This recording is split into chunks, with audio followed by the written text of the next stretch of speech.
An unwitting assistant helps a brain surgeon as he performs experiments on live patients under false pretenses until he's faced with the grim reality and the true nature of the work he's doing. In the 1956 B-movie, The Black Sleep, starring Basil Rathbone, Herbert Rudley, Lon Chaney Jr., and Bela Lugosi. And that's the movie we're dusting off this week on Movie Bones.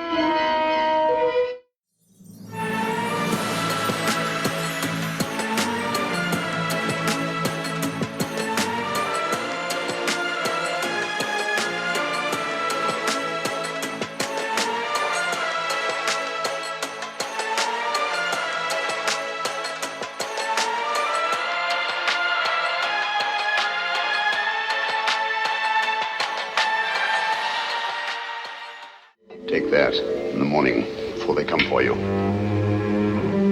No, I won't take my own life. It's merely a sedative to help you through the ordeal. You'll be completely unaware of what's happening to you.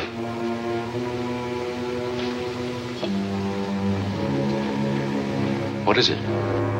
Nendantera, an East Indian drug. I call it the Black Sleep. So that's Basil Rathbone playing Sir Joel Cadman. He's approaching a condemned medical student with a potion to drink, telling him that it'll sedate him during his execution. But his real plot involves the sedative making him appear dead so that he can revive him later and recruit him as a surgical assistant. And already I'm kind of doubting how clever this plot is. And the reason why I doubt it is, well, it has something to do with this. Hammering. They're going to hang me in the morning. He's been dead possibly 2 hours. Probably passed away just before dawn. Time of death, circa 5 in the morning. They're coming to hang me tomorrow. No, they're not. Today is the day after tomorrow. Well, I'm able to produce the same suspended animation in higher organisms. And also, may I say, to terminate it at will. By an antidote I've developed that must be administered within 12 hours. 12 hours, he says.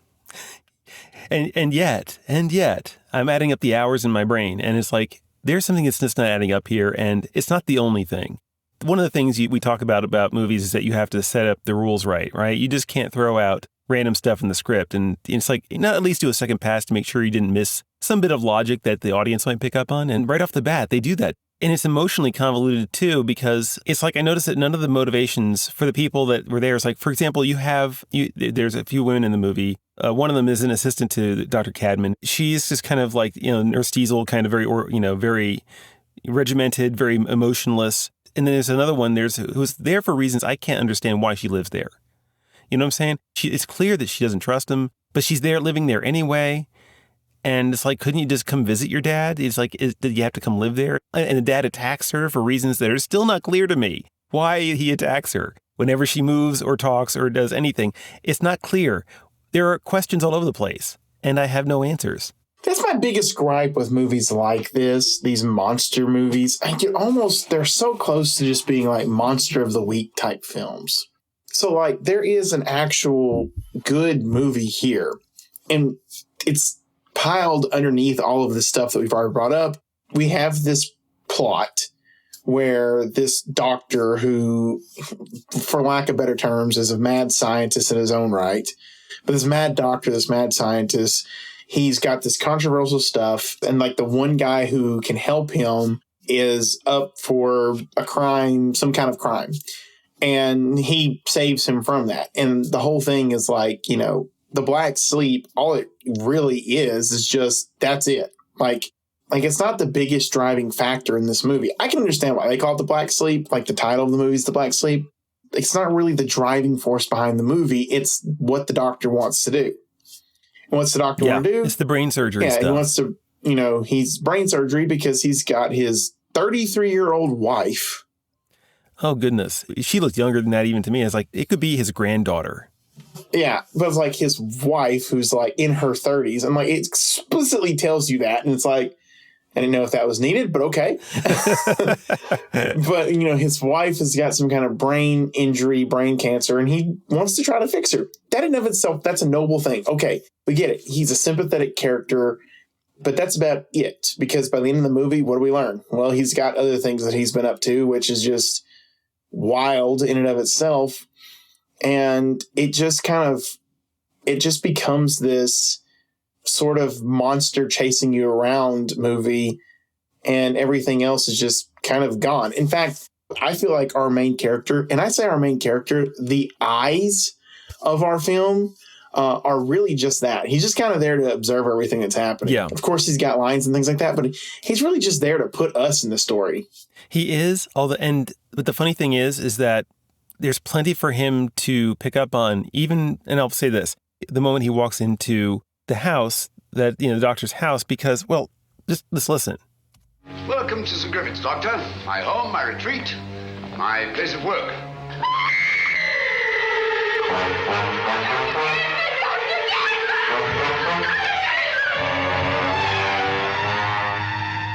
That was his arrival. And if he's the eyes, as you say, for the audience, then we have to at least understand his perspective.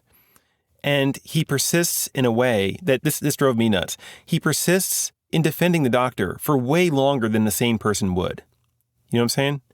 Yeah. He's way too deferential. And when that's your first introduction to the house, it's like, something's off here, at least. Something's going to put me on edge. I come into the guy's house, and he has patients, wandering the halls, attacking people. This is not normal. The very first surgery he performs, but he's thinking they're doing like experiments on, dead tissue. And when it's revealed to him, it's like, oh, that's unethical. Then he kind of comes back and changes his mind about that. Or it's like, I was just being overly emotional. And it's like, no, dude, no, you're onto something here. If anything, he offloads the emotional, fault onto the woman, the daughter of the person. I can't even think of his name. The one played by Lon Chaney Jr. And even that's convoluted. It's trying to explain it even is convoluted. The plot itself, at the end, it's revealed that the doctor is behind getting this assistant set up in the first place, this medical student set up in a crime that he will end up being convicted of on death row, just so he can use the black sleep to retrieve him and get him under his control. Like you said, this is an insanely elaborate plot. Yeah. And why couldn't you just go up to him and be like, hey, I'm doing research. Want to help me out? Yeah. I'm doing research. And the guy admired him already. He knew the guy. Why can't you just use that admiration? There's that joke have you seen The Emperor's New Groove? Yeah, of course. There's that scene where it's like Yzma is talking about how she's going to kill Kuzco and, turn him into a bug, ship him around the world, and then comes back and I'm going to smash him with a hammer. Or to save on postage, I just want to have a conversation with somebody to say, dude, just cut out the fluff. I think they do that because it comes down to, I don't want to say it's not story, because you're not really, by the end of the thing, it's like, let me show you all of these crazy things that happen at the end of the story. They trade maybe shock value. Maybe that's what we're looking at here. We have come across things in this time period quite often that we know because of the special effects and things like that. It's like, this is kind of creepy. None of the ending felt creepy to me. In fact, it was more of a comedy than anything else. That one woman, it's like, who knew that traumatic brain surgery could end up giving you patches of clumps of random hair on your body? Yeah. It's the woman. It's the guy who thinks he's a crusader, which that's funny in and of itself from my own perspective, because I've been doing some dives into the crusading in my own spare time recently. And so I think that's kind of, I was kind of laughing at that because I was like, that's ironic and things like that. But I mean, that's the thing. None of that felt odd. The characters themselves, they took to it like it was, a scary situation. But me, the viewer, I think it's funny. Oh, yeah. And the acting from some of those people, no offense to them, but the acting came across as more comedic than it did anything else. Yes, it did. Absolutely. 100%. And it's and when it came to the guy that you like, the guy who's playing the Crusader guy, and it's a part of my memory that's thinking of, I saw him before in something else doing the exact same thing. And it was in a movie like this. And I can't remember any of the, that's the thing is, I don't know if I saw this movie before or not, or if I've just seen the same guy doing the same shtick in a different, in a movie where there's a big reveal. I can imagine that happening. So many parts of these movies are recycled from other things. You know what I'm saying? The dungeon with the horror show, the freak show in the basement. I've seen that in so many different movies. Even going back to what we originally said about how there's a good movie in here, I think we already saw it, and it was called The Body Snatcher. You know what I'm saying? Oh my gosh, I'm so happy. I was going to bring that up at the very end of this, but I kept thinking the whole entire time, I was like, this is just like the poor man's Body Snatcher. You know, there's like this meme out there. It's like, you know, kids that want to go to McDonald's and like, well, we have McDonald's at home and it's like always something that's not McDonald's. And it's like, I want to see the Body Snatchers. And it's like, we have Body Snatchers at home and it's just this movie.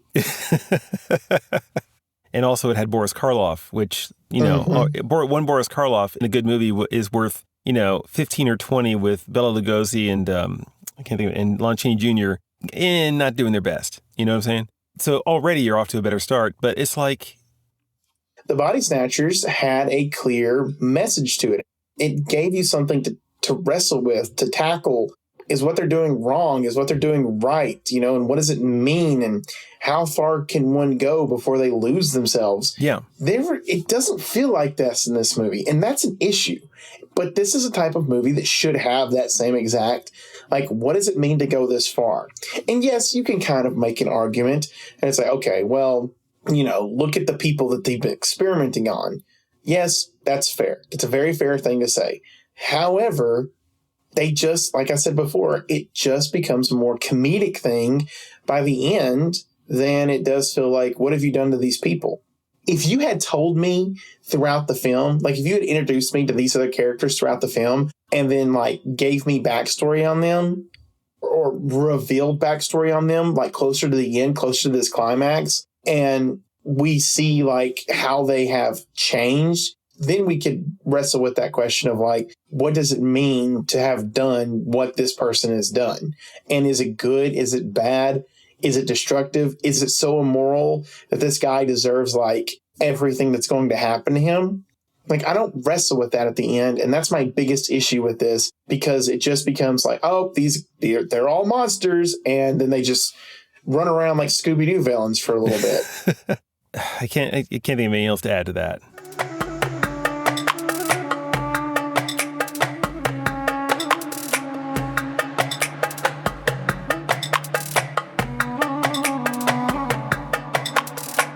There's a certain list of actors out there that fall into the category of, hey, it's that guy. You know what I'm talking about? If you told me who it is, maybe. In this case, he wasn't a, hey, it's that guy until today, because he's one that got added to the list today. And his name is Akim Tamaroff, I think is how you say it. I don't know if I'm butchering that or not. We've seen him in 2 other movies now. Ocean's 11 as the guy the financier who was like, you know, always complaining. And he was also in Topkapi. He was the Greek or Turkish cook who plants a drunken kiss on Peter Ustinov during that one scene.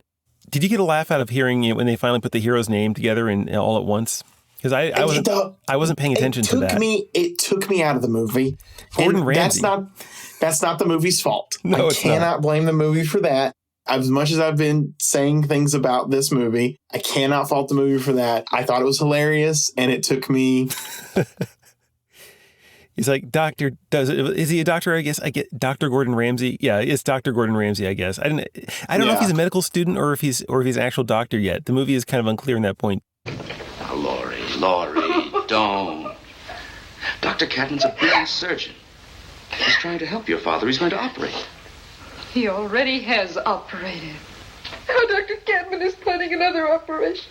This time to try to restore my father's sanity. Each time he operates, he'll destroy it a little more. Each time a little more to satisfy his own curiosity. Dr. Cadman is the monster in this place. Laurie. Isn't it possible that Dr. Cadman is merely trying to help your father? No, there have been others. I was present at 3 operations. The sort we performed today? Yes. Did you see the after results?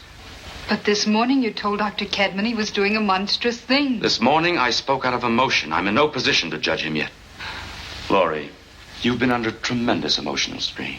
Isn't it possible that you're misinterpreting certain things, that you're somewhat confused, even deluded? I am not.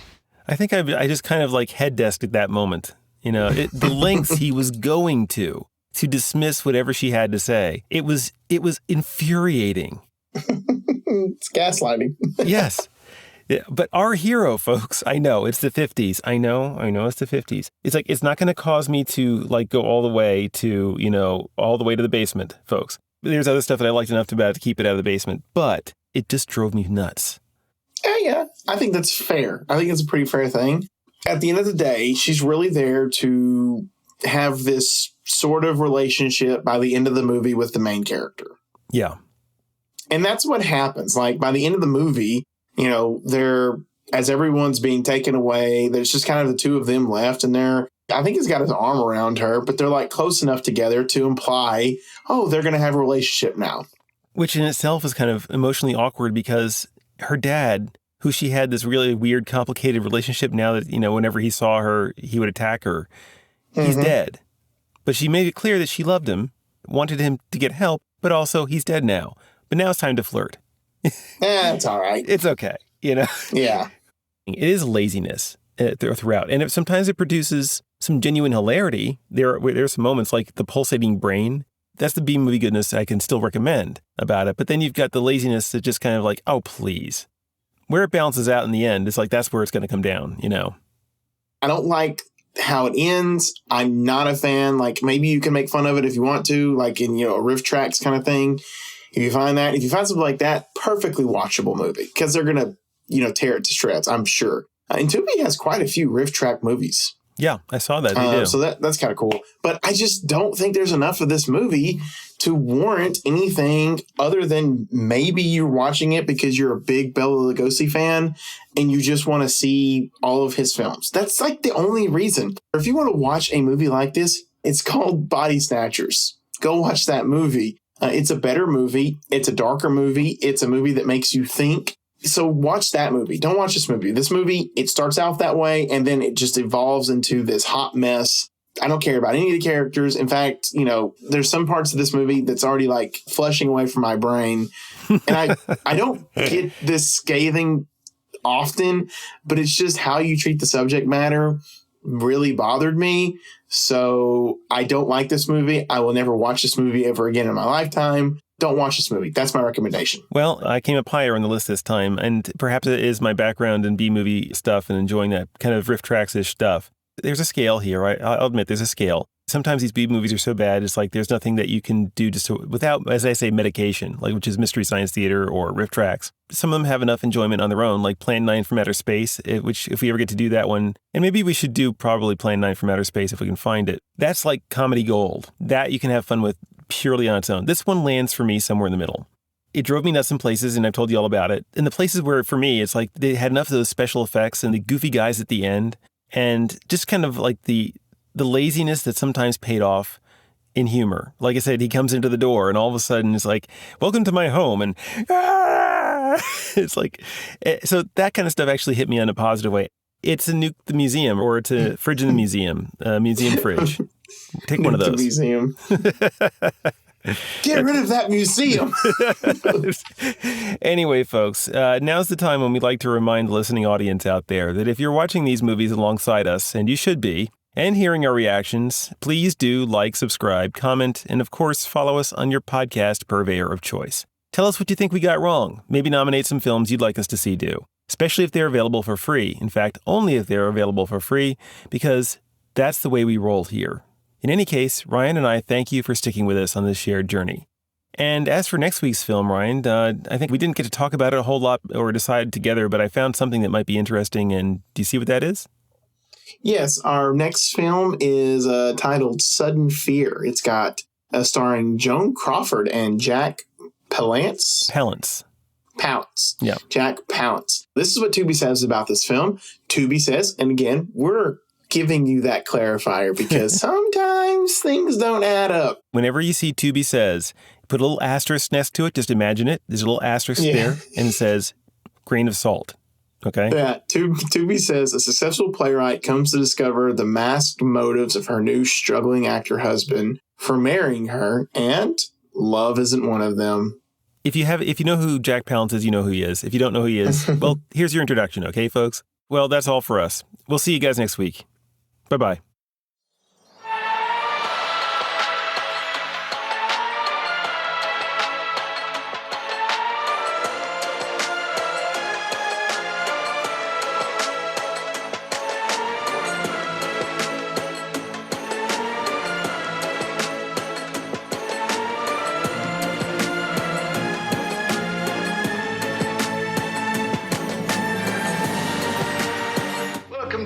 Thanks, Doctor. My home, my retreat, my place of work.